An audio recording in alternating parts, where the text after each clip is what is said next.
Hello YouTube, it's Sean from Senators Hockey here, back with another video, and this one is going to be a sort of guesstimate really, just things that I would love to see from the Senators perspective and just float some ideas really as we go into the 25-26 season. So we're going to start off with the signings we've already made as this video goes out just before free agency period starts. Claude Giroux at the point of recording this video still hasn't signed. I would love the guy to sign. I don't know any Sens fan that doesn't want him to sign. But at the moment, there seems to be a stalemate with the contract bonuses. Maybe it's the length as well. I think the Sens have already adjusted to paying him $6.5 million for the past 3 seasons. The guy is an Iron Man. He barely misses a game. I think he's missed 1 game or something like that over the past 3 seasons. I might be wrong on that point, but I don't think I'm far off. I absolutely love Claude Giroux, so I would love to get him signed up for another 2 years at least. He's come home effectively, so it's going to be amazing to finally see what happens and how this gets resolved. There's talk of him possibly going to Montreal, another local team. I can't see him going any further afield from that. But you know what? If you're going to be strengthening Montreal when you're almost at a deal with Claude, I think, for 2 years, you've just got to give it. I mean, the guy's a genius in the face-off. You could see him literally coaching the team at times last season on the ice. Pieces like that in your organisation shouldn't go unnoticed and they shouldn't go unrewarded. I think Claude deserves a contract. Provided, I'm not saying you should take a home down discount, because I think he's earned that. He's been here through the bad times the past 3 seasons. Apart from this season, obviously, with the playoff berth, he's earned that new deal. So I think, the Sens really need to try and get him tied up, obviously lower than what he's currently on, but not significantly lower. It's got to be between 4 and 5 million in my opinion. They also got Nicholas Matinpalo and Tyler Cleven locked up, 2 key pieces for the D. I think Nicholas Matinpalo really came on an awful lot following the 4 Nations.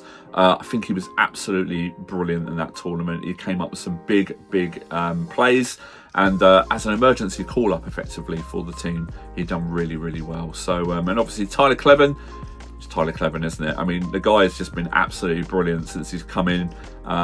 He looks like he's just got that air about him, Tyler Cleven. I'm a big fan of Cleven. I said at the beginning of the season he was a player that I really wanted to watch on my Pompey Games Room prediction video. He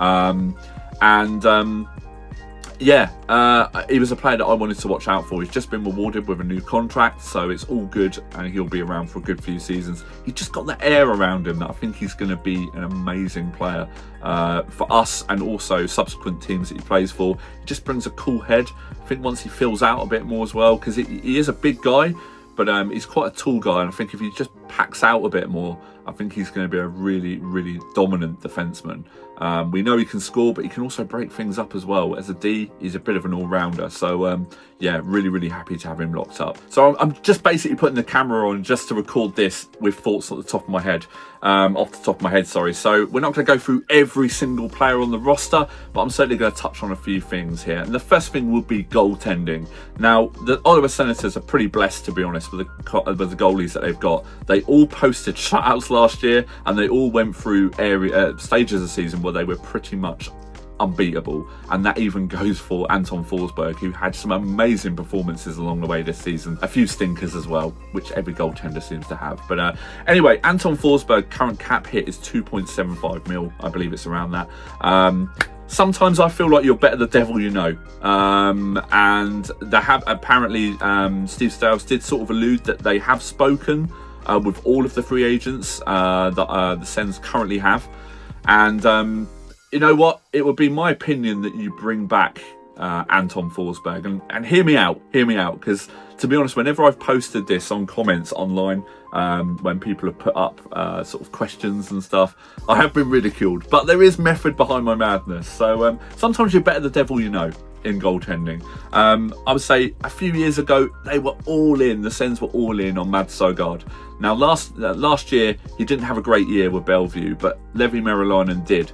Now, I would say, I think this season, Søgaard didn't play as much. I don't think he played many games at all. He might have played 1 or 2 at the beginning of the season.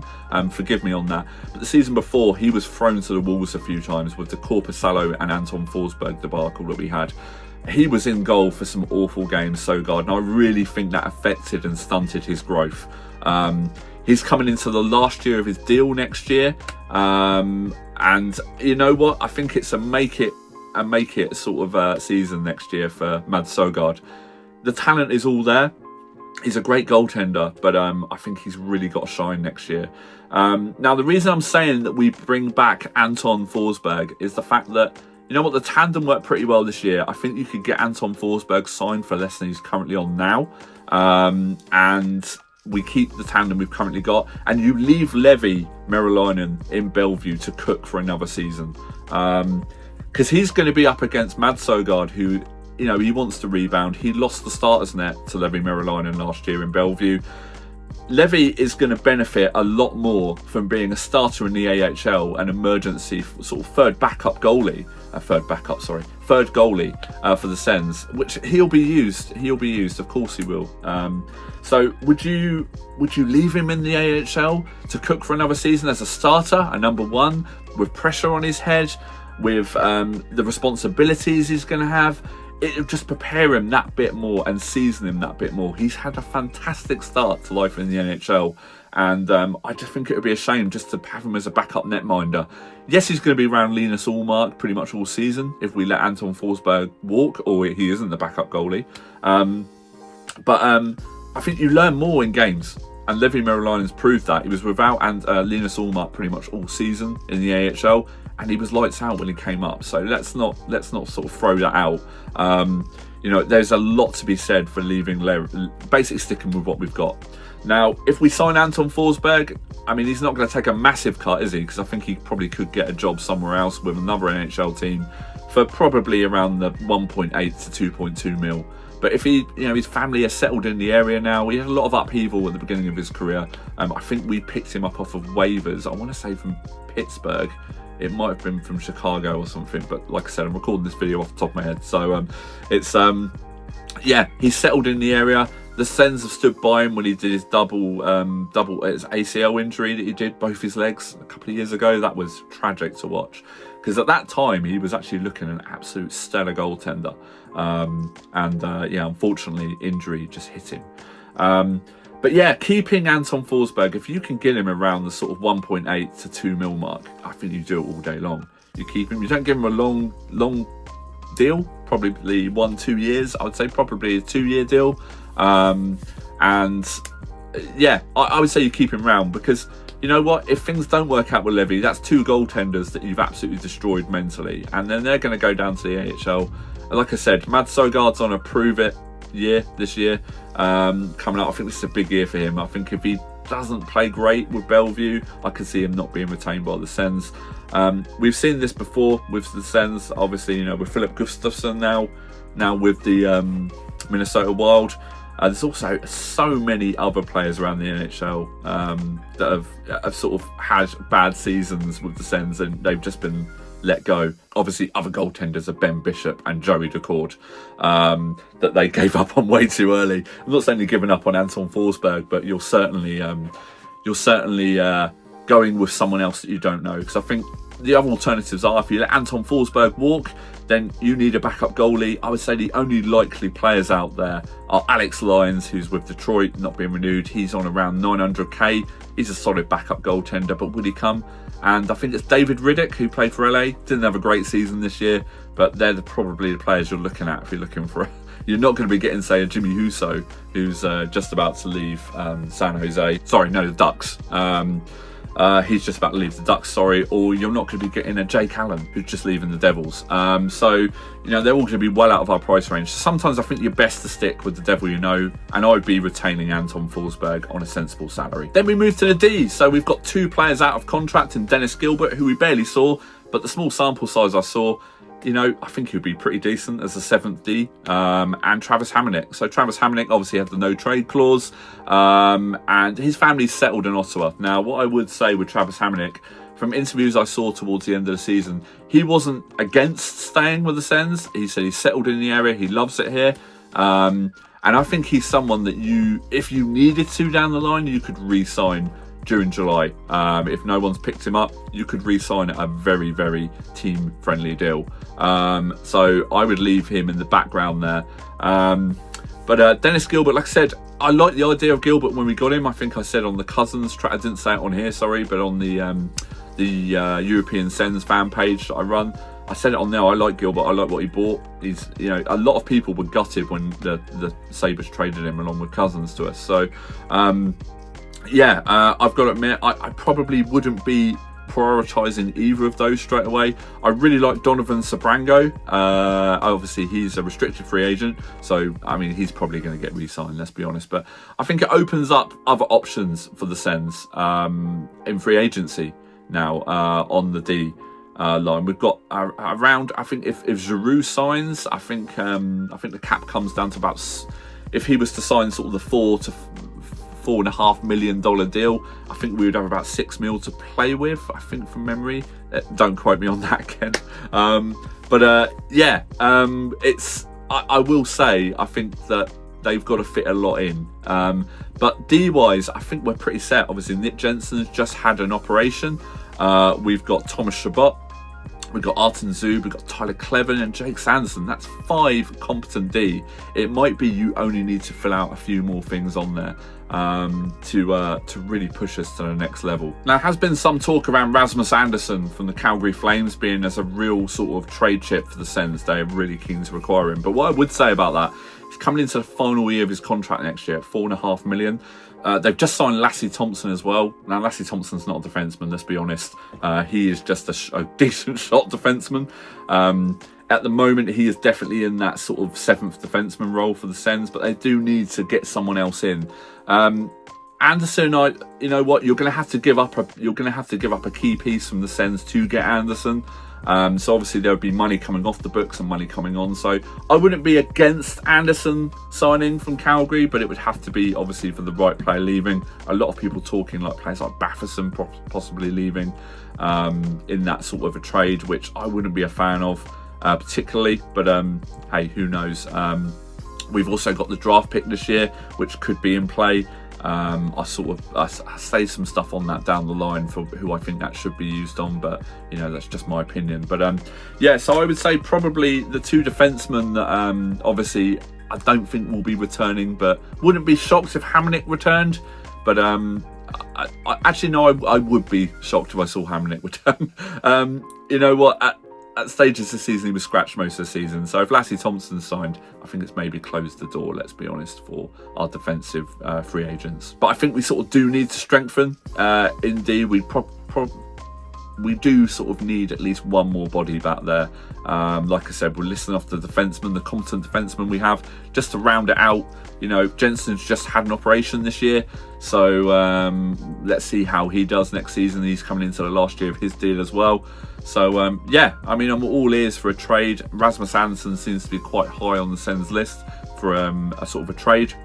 So we'll just see what happens in that regard. We now come to the forwards, players that are out of contract. And we've already talked about Claude Giroux. Love to see him sign, as I said at the beginning of the video. But there are some notable other ones on here. We've got Nick Cousins, Adam Gaudette, I would say are your main priorities, at least to open contract talks with. And then we have Matthew Highmore and Hayden Hodgson as sort of lesser priorities, in my opinion. Would I like to see Nick Cousins and Adam Gaudette stay? I would. I liked the way that Gaudette played this season. Fantastic start to the season. He was putting in goals left, right and centre for us right at the beginning of the season. Sort of tailed off towards the end, but I think the teams figured out what you had to do with him. But yeah, he would still pop up and get some decent goals. I will say Travis Green seems to like him from obviously stints at Vancouver as well, when he had him there. I think he'll price himself out of a deal with the Sens, but I wouldn't be against him obviously not finding a team straight off in free agency and then being open to a return to Ottawa. But we'll just see what comes from that. I think if he's looking at a deal, the deal has to be between 1.4 to 1.8 with the Sens, no more than that. And I think if you're doing 1.8, you're slightly overpaying. But yeah, I mean, it gives you a bit of a threat from the lower lines, so that doesn't go unnoticed. Every team needs depth. And I think, you know, if we had a good Adam Gaudette signed, I think that would give us that little bit more depth down the road in the season when you're looking for goals from the lower lines. Especially if you sign someone up like a Claude Giroux again. You know, obviously his goal output this season was massively down, but you benefited from him in other ways, like the face-offs, like the on-ice general, like the manager on the ice and things like that. But I mean, you know, someone like Godet, it was like a prove it this year. He took a lesser rate to come out and proves his worth this year, which he's done, and that will come out in free agency. And let's see if there's any takers on him. If not, like I said, I think we would probably end up signing him on around that range for maybe 2 or 3 years for a bit of security for his family. Nick Cousins, on the other hand, I think he's on an 800k one-way deal with the Sens. He sort of signed quite late on with the Sens, so it's sort of like, I always thought that he just picked the Sens because there wasn't the offers out there for him.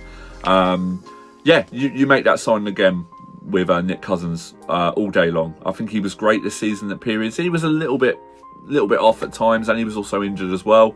But yeah, I think you've got to take the rough with the smooth with Nick Cousins, and I think he should probably be in line for a similar contract again, up to $1 million, I would say. Yeah, I mean, he was good during parts of the season, like I said, and I think for keeping him around would be a good thing as well, as a previous Stanley Cup winner with the Florida Panthers. I think it's not going to do the Sens bad at all to keep him around. So looking at the free agents there, I'm pretty much saying we attempt to sign them all. Yeah, obviously we've got a lot of things there where the players that are leaving, apart from Claude Giroux on the forward line, I'd say, yeah, you're going to be missing an awful lot of experience if Claude goes. But I would love to see the 4 that I just mentioned back, but on deals that work with the team. And one player I'd love to see the Sens make a beeline for and make a real sustained push for is Jared McCann from the Seattle Kraken. Had a decent season this year. He's going to guarantee you 20 to 25 goals a season at least, and assists usually in sort of the 35 to 45 range. I think he'd be absolutely perfect for the Sens. He fits the team well. We've just signed Zetland as well to a new deal with the team, which is going to pay dividends for them down the line. I think he's just going to explode next season. With a decent training camp, a bit of chemistry as well with other players. He was played on the top line at times last season with Timmy Stu. And look decent, I'll be honest. But like I said, it's all about adding that depth. And I think if you get someone like Jared McCann, he's going to add more for you. If we were to only make deals for Rasmus Andersson and McCann, obviously we're going to have players going out in that. But like I said, we've got the draft pick that I don't know if the draft around that, you're still going to get a decent player around that. I think it's 21 they pick. But you know what, if you can use that as a piece, especially for a team like the Kraken who are looking to rebuild, you know, a first round draft pick around then is probably not a bad shout for them. Whilst we're also talking about things like that, one player that I would also be kicking the tyres on, at least in trade, would be Evan Rodriguez with the Florida Panthers. He's from Ontario.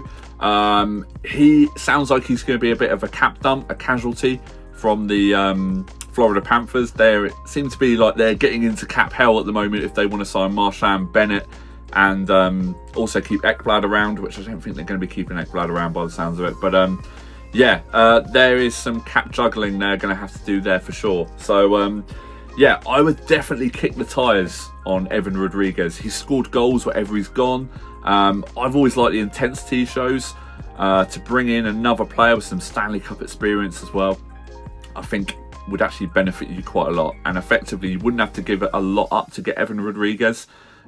He is going to be probably for draft picks. If any lower line players were involved, it's going to be a very, very minimal contract. So you're giving up a player, say like a Donovan Sabrango or someone if he was signed in that sort of ilk. So yeah, I would say probably if you were looking to trade as well, it would be someone like Evan Rodriguez, but I think most of the league would be as well. Just think the fact he's obviously Canadian from Ontario. He's got a relatively low hit contract-wise as well, making $3 million per season through to the 26-27 season. I just think it would be a sensible thing to look at for the Ottawa Senators, just to add a bit more depth going through the lineup. So that and maybe a lower line player. I mean, we saw it with the trade for Zetland, where Noah Gregor and Zach Ostapchuk went off to the San Jose Sharks. you know, they were roster players that went, and we managed to get a player like Zetterlund. So it proves that we can do it without jettisoning Drake Batherson. I really, really hope we manage to keep Drake, but we'll just see what happens in that scenario. So yeah, moving forward, I don't think the Sens are going to be in on any of the big free agents. There's no way Marner's coming to town. There's a very, very slim chance if Giroud walks that they maybe sniff around John Tavares. I think the likelihood of that is extremely low to never going to happen. But I mean, you know, there are some free agents out there that I could see the Sens being interested in. So straight off, you've got like Brock Besser and Nikolai Ehlers. Both of those guys would massively improve the Sens, and adding depth to the team without need to make a trade. Easily, they're going to be worth $6 million a piece minimum. So I would say you're probably signing just one of those, if at all. I'd probably say Nikolai Ehlers is probably a more needed player than Brock Besser. But, you know, that being said, if you were to make a trade for maybe a Jared McCann and bringing in Ehlers as well, then, you know, you're sort of covering both bases there, where you've signed someone in, but then you've also traded someone out to get someone else in. So you're offsetting a bit of salary there, which I think would work pretty well. So then that's just a few thoughts on the Sens moving forward into free agency and the signing period. Just some thoughts on who I would like to see with the Sens and a way forward. Bit of a ramble this video, but if you're a Sens fan, hopefully there's been some things in there that you've enjoyed. And I think there's lots to look forward to for next season. Obviously, we've got Carter Yakimchuk as well, who hopefully will make the roster next season, which obviously again changes that defensive lineup. And you've also got players like Blake Montgomery, who have just had an immense season with the London Knights. Yeah, watching the Memorial Cup, which was great, by the way, which I actually got to watch over here a fair bit. Blake Montgomery looked outstanding at times in that tournament, and the quality of hockey over there is just crazy. In that level of hockey, I can go to an Elite League game over here, and even the level of the Memorial Cup is just way above that. I mean, it's unbelievable, so quick. And so well attended as well. All the games, the atmosphere in there seemed absolutely amazing. So yeah, congratulations to the London Knights on winning the Memorial Cup there. Blake Montgomery had a great season, so it's going to be interesting to see what happens with him. Obviously on left wing, could help us down the line, who knows. Yes, guys, that's been a quick look at the Ottawa Senators. Let's see what happens, I guess, in the next few days. It's going to be interesting. I'll definitely be watching from the UK, and I hope you guys stay safe. Please feel free to comment, rate, and subscribe. And until the next video, thanks for watching.